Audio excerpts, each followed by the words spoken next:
Bonjour et bienvenue dans le carnet de voyage intérieur. Je suis Pauline, énergéticienne et thérapeute en psychogénéalogie depuis de nombreuses années et je vous accompagne ici pour comprendre le monde qui nous entoure, autant les énergies que ce que nous ressentons au fond de nous.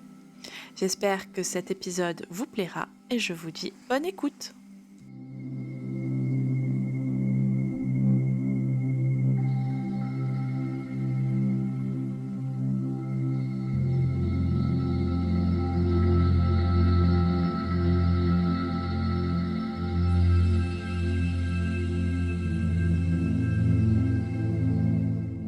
Bonjour et bienvenue sur ce nouvel épisode.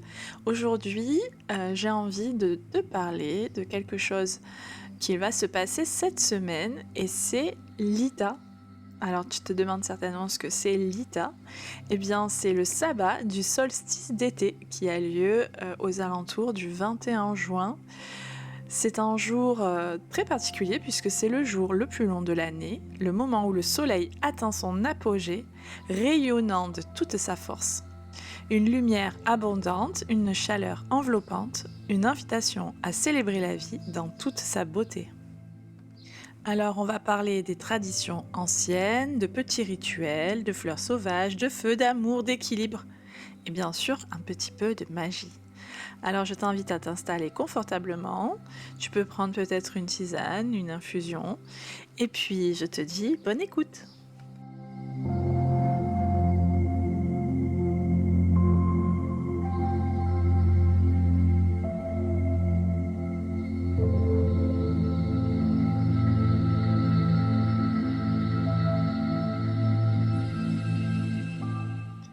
Avant tout, nous allons parler bien sûr des origines de l'Ita.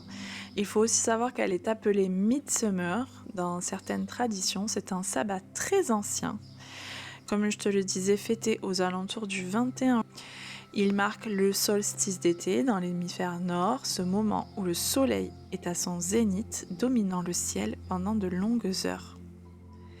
Dans les traditions païennes et celtiques, l'Ita était une fête de gratitude.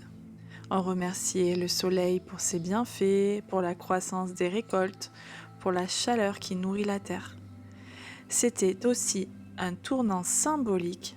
Après le sommet, les jours vont commencer doucement à raccourcir. Dans certains mythes, on raconte même la lutte du roi Chêne et du roi Hou.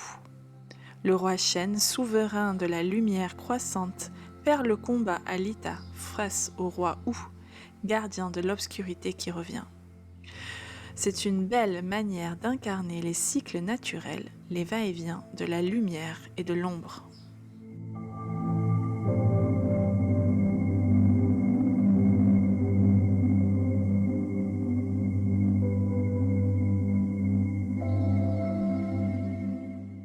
Il faut savoir que l'énergie de l'Ita est puissante, solaire et même on peut dire expansive. On ressent souvent une montée d'énergie, on a envie de sortir, de réaliser plein de choses, de manifester tout ce qu'on a envie dans notre vie et surtout de rayonner. Mais attention, ce pic de lumière est aussi un moment d'équilibre, un carrefour où l'on peut se demander: où vais-je investir mon énergie par la suite? Que vais-je faire grandir dans ma vie? L'Ita invite à la créativité, à l'amour, à l'élan vital, mais aussi à la clarté, au discernement et au respect de son propre rythme. Si tu es introverti ou hypersensible, sache que tu peux aussi vivre ce moment dans la douceur, au calme, dans ton cocon.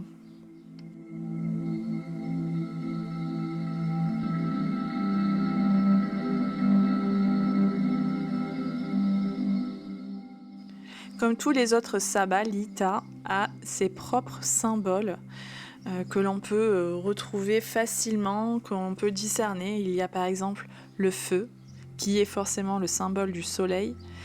Allumer une bougie, un feu ou même de l'encens est un moyen puissant de se connecter à l'élément feu et à la purification. On peut retrouver les couronnes de fleurs, on peut les tresser avec des herbes sauvages, de la lavande, du millepertuis, du blé. Elle représente la beauté de la nature et le cycle de la vie. On peut également se servir d'herbes magiques. À l'Ita, c'est vraiment l'apogée de la puissance des plantes. C'est le moment idéal pour récolter par exemple la camomille, la verveine, le romarin, la lavande. Vous pouvez en faire des spell jars, vous pouvez en faire des infusions, vous pouvez en faire des sorts de protection. C'est vraiment le moment de se servir des plantes. Et enfin, vous pouvez faire des offrandes aux fées. C'est une tradition très douce, on peut laisser un peu de lait, un peu de miel ou des petits gâteaux dans la nature pour honorer les esprits invisibles.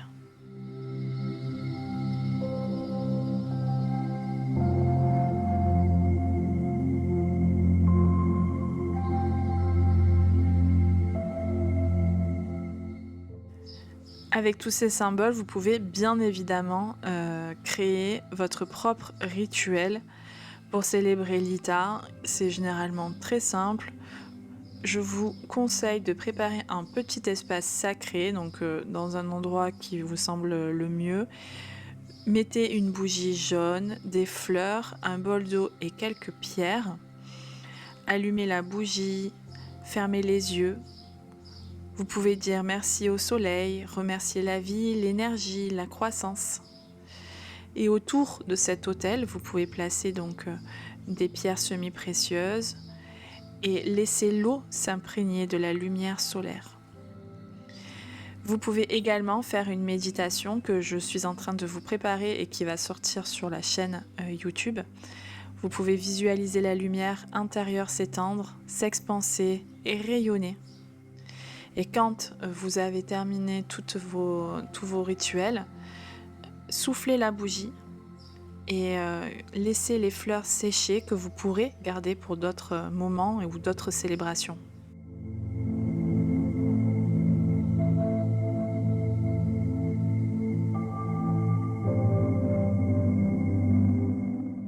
D'ailleurs, en parlant des pierres que vous allez pouvoir mettre sur votre autel pendant la célébration de l'Ita, il y en a quelques-unes qui, je pense, sont très adaptées à ce sabbat. Vous avez l'ambre pour la chaleur, la joie, la protection solaire. Il y a la citrine pour la confiance, la créativité et l'abondance. D'ailleurs, en parlant de la citrine, je vous conseille vraiment de faire très attention parce que souvent, dans les magasins où les gens ne font pas trop attention ou ne sont pas très bienveillants, la citrine est souvent fausse. Donc faites attention à vraiment bien prendre la vraie citrine. Vous pouvez ensuite vous servir de l'œil de tigre pour la force, l'ancrage et le courage. Et enfin, le jade vert pour l'harmonie, la prospérité et le lien avec la nature.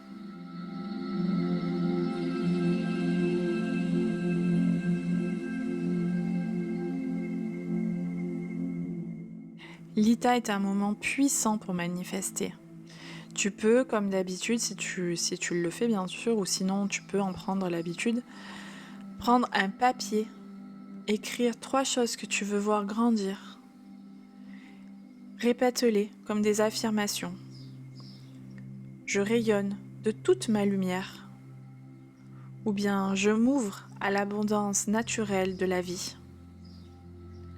Crois en ta magie. Le soleil est en toi, ça c'est vraiment très important. Profite de cette saison, profite de cet événement pour te reconnecter à ton corps.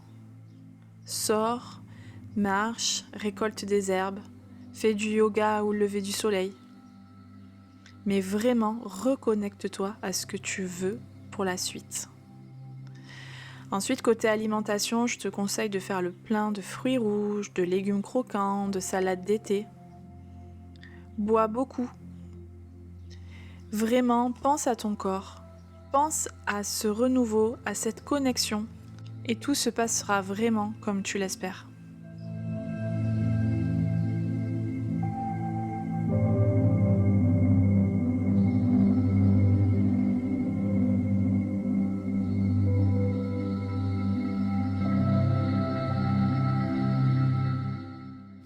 Si tu veux aller plus loin dans la connaissance de l'ITA, je te conseille d'aller sur mon site, le Grimoire de Pauline, où tu trouveras mon e-book Les Sabbats.